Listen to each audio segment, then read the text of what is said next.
Welcome to another episode of the 100% podcast. And today's episode, I am joined by none other than myself. This is the 175th episode of the 100% podcast. And I'm delighted to have brought you 175 episodes of hopefully value to you. And I know the early episodes weren't quite where the podcast is now, but over that journey of 175 episodes, you've seen me grow. You've recently seen how my clients have grown. And you've also heard how hundreds of other people have grown in their lives to become their 100% version of themselves. And I'm so honored to share this platform with you, with YouTube, with Spotify, with Apple Podcasts, and any other platforms that you've listened on, because it's been one hell of a journey to get to 175 episodes. And the honest part is, over the last few weeks, as the business is gradually growing and I'm getting busier with one-to-one and hybrid coaching, the podcast has taken a little bit of a place that hasn't been at the forefront of my mind for the first time actually since the creation of it. But one thing that I'm absolutely adamant of is that I have the ability to continue to release these episodes to share value that comes from doing it for 175 episodes and not missing an episode for over a year now on a weekly basis, and sometimes in those weeks as well dropping two. But also the fact that I have a sheer passion for it, a sheer passion for sharing knowledge, a sheer passion for developing my own knowledge, and an absolute love for speaking to individuals about their individual successes, their individual challenges, and how they've overcome them. So this platform will forever be that until it stops, which hopefully I hope is never.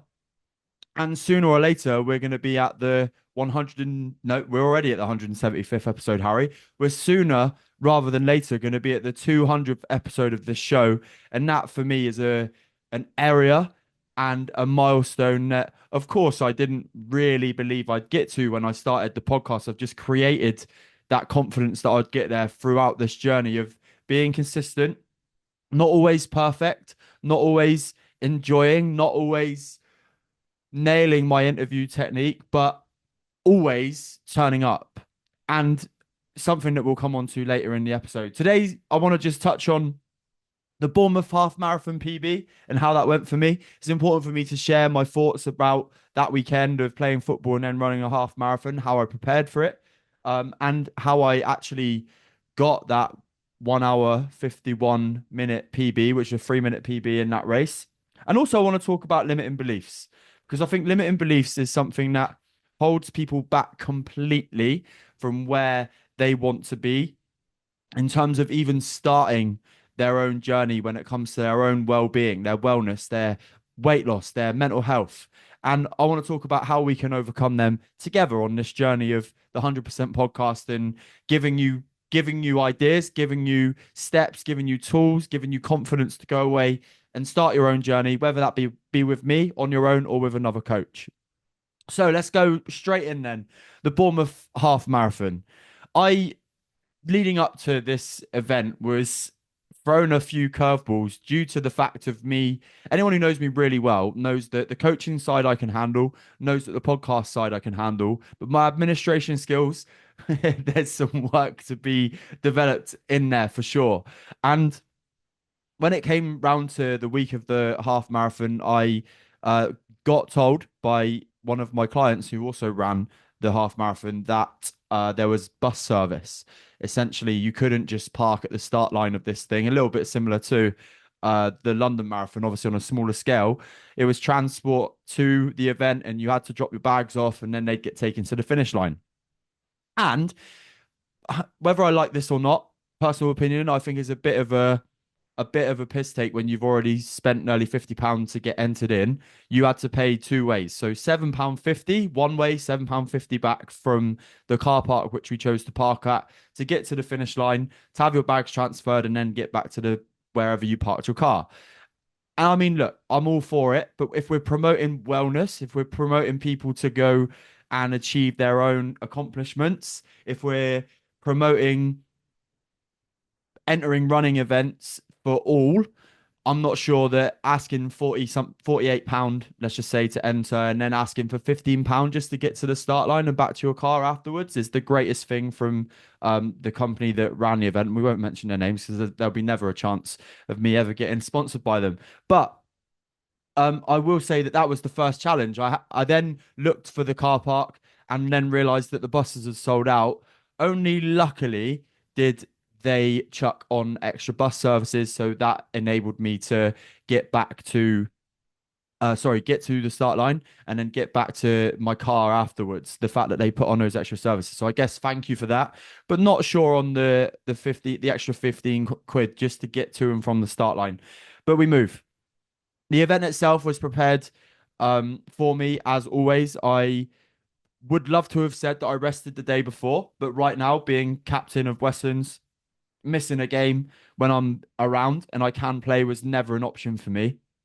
I was always going to be running the event pre-fatigued. I was always going to be running the event with some thoughts of can I even run a half marathon after playing 90 minutes of football?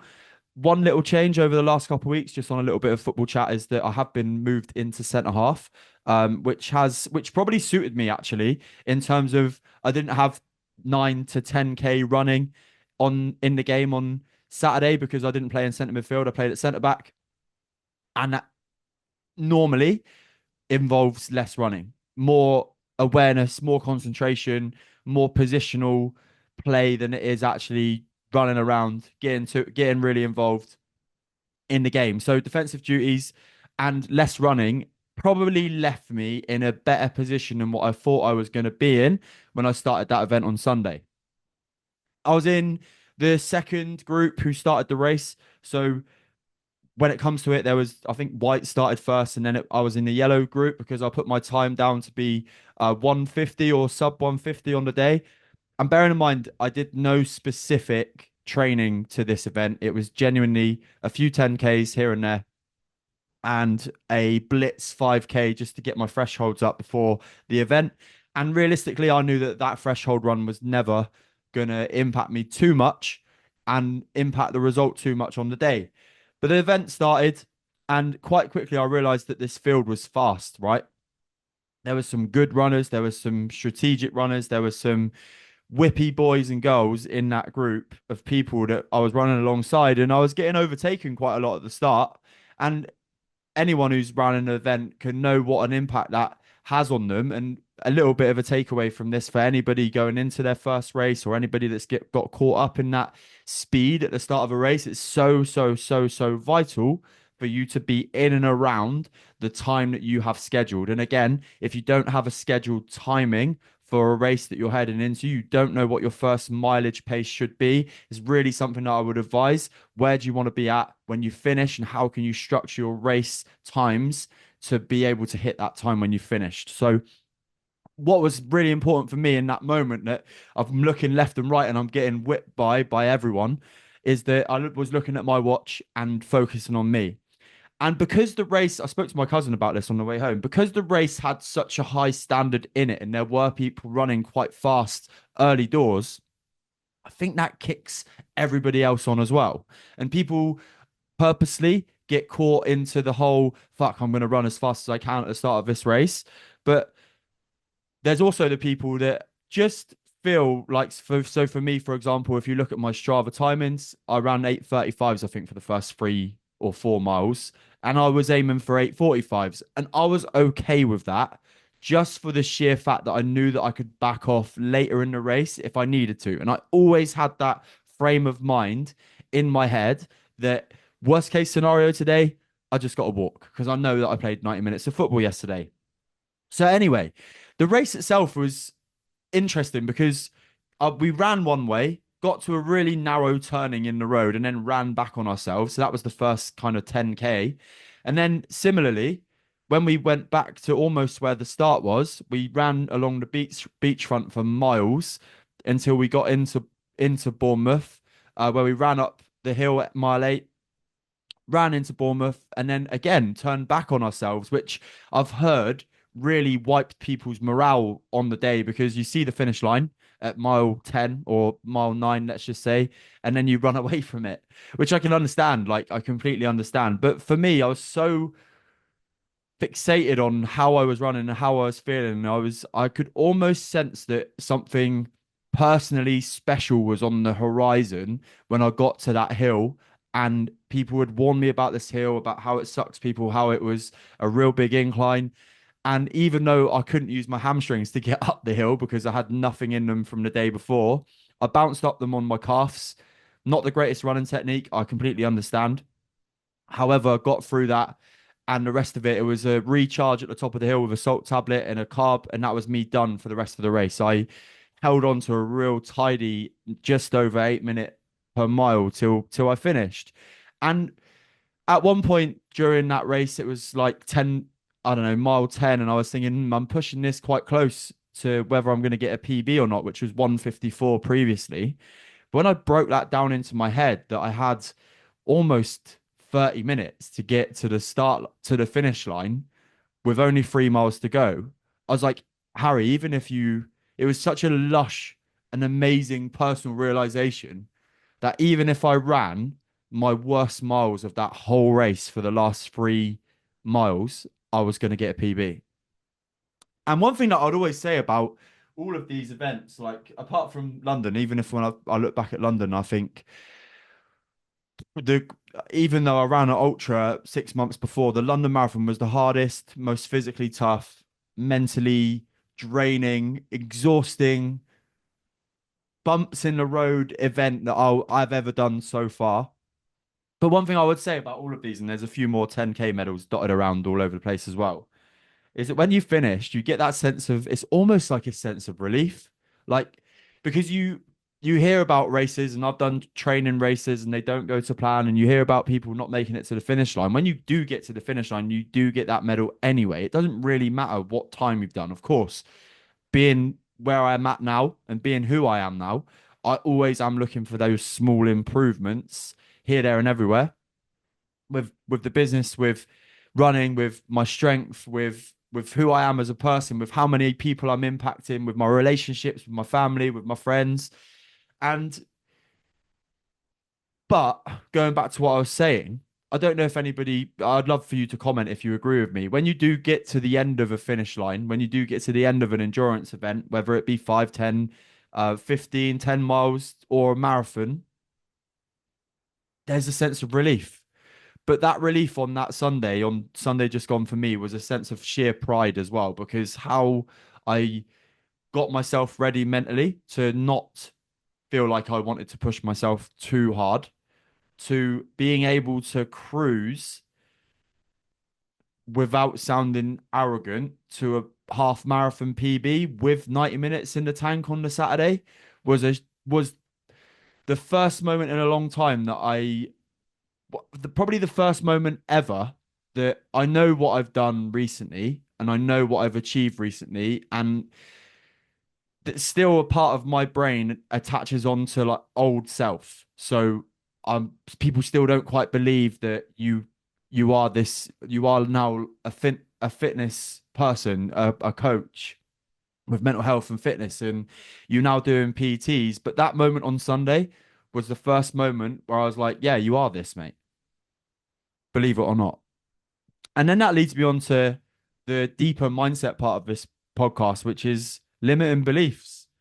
And limiting beliefs are something that everyone has, whether you like to admit it or not. There's something that you're not confident in and maybe have a limiting belief around it.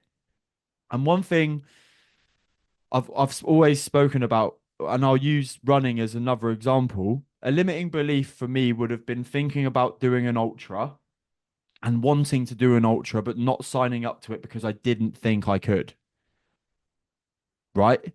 Which I didn't really. I thought if I worked hard and put the training in and learnt about my body in terms of endurance, which I learnt during the journey, I learnt those lessons because of signing up to an ultra, that I'd have a chance of finishing it, but never did I think in a million years that I'd be able to do it. And that, in my opinion, comes into every format of where you are in life, right? So let's just say that you have a couple of stone that you want to lose. Your limiting belief potentially is, I don't think I can lose 2 stone. Therefore, I'm not going to invest in a PT or coach to lose that 2 stone, because your brain is almost creating a behavior that conforms to that limiting belief, which is crazy, really, right? Because there's no real evidence apart from the evidence you're giving yourself. The magic happens is when you overtake and override with your own human side of your brain. Let's go with overrides that self-limiting belief with, okay, I hear you, limiting belief. You don't think I can, but what happens if we try? What happens if we invest in ourselves? What happens if we give ourselves some time to be able to overcome that limiting belief? And like all of our beliefs, like all of our mindset systems, like all of our processes when it comes to the way that we think, we create habits. So are you somebody that has created a loop of limiting beliefs, of negative self chat, who can, with practice, retrain those limiting beliefs, those negative thought processes to something that is a more positive spectrum, on a more positive spectrum, something that you can go, do you know what, limiting belief? Yeah, I hear you. Do you know what, negative thought? I hear you. But right now, I'm I'm creating something new. I'm creating new habits. And here's my positive take on what I've just thought about myself. I don't think I can run a 10K. Okay, we don't think we can, but let's try anyway. I don't think I can stick to a calorie deficit for a month. Okay, even if you don't stick to it to a month, you might do 25 days and get magic anyway, get the results anyway. 80/20 rule, all those kind of things. Involved in Harry Purdy coaching, 100% community.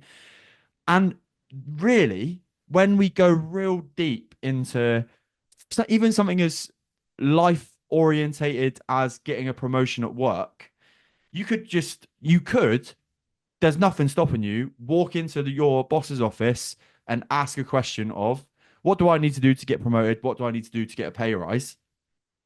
And they could give you an answer and say, here's what you need to do. But your limiting belief, your limiting processes have been somewhat wired over time to think that that won't ever happen to you.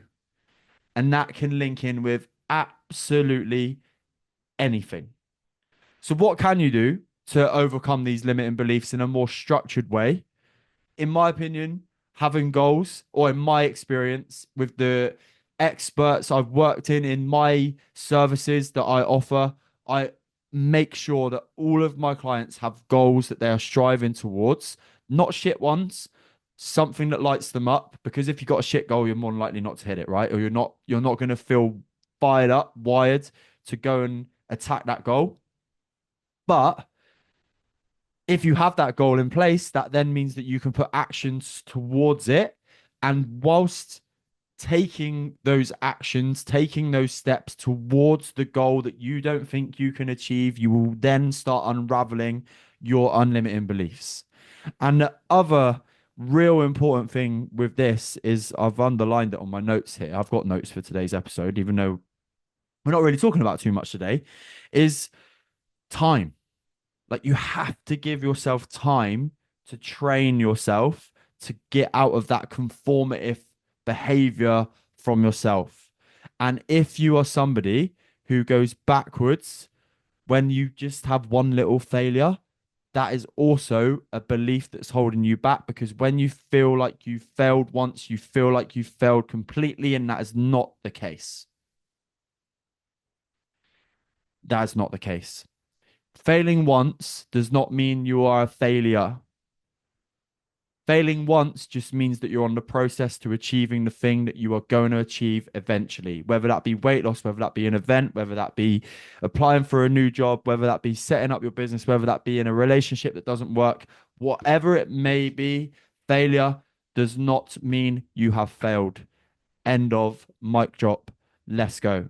I don't want to go too much into limiting beliefs, but we've covered a lot there in terms of running, in terms of where your limiting beliefs can be and how you can overcome them. Overcome them by creating goals. overcome them by taking action towards those goals, and give yourself time. Do not think you're a failure if you just slip once. Been honest about the podcast as well. It's taken a little bit of a back burner, but I've actually really enjoyed letting some of these thoughts that are going through my head. And one thing I think that's really important to touch on today is that limiting beliefs still hold me back. And I'd be an absolute fraud if I said that they didn't. And of course they do, right? Look at the people in my industry. They've got fucking tens and hundreds of thousands of followers. Look at people in the industry of the podcast world. They've got tens and thousands and hundreds of thousands and millions of subscribers. And here's still little old Harry, but little old Harry Purdy will still turn up to still keep trying to offer you value listening to these episodes. And any feedback on these episodes is always well received, right? Any shares, any downloads, any 5-star reviews, so valued. I really appreciate everybody who's listened across the 175 episodes so far. And let's hope and pray for 175 more episodes of value, of knowledge, of experience. And who knows where you will be in 175 episodes' time, and who knows where I'll be too. I hope you've enjoyed today's episode of 100% Podcast with me, your host, Harry Purdy. If you have enjoyed today's episode, please go over to Apple Podcasts and Spotify and drop a 5-star review. If you've been listening for 175 episodes and you haven't done that, come on. Come on. I do this for you for free every week. Or the least you can do is go over and give me a 5-star review. And if you're watching on YouTube, hello, YouTube. Like, subscribe below. Goes a long way to helping the show. And you can see my Sudocrem on my spot on my neck. Hope everyone has a great day. I'll see you all very soon. Take care.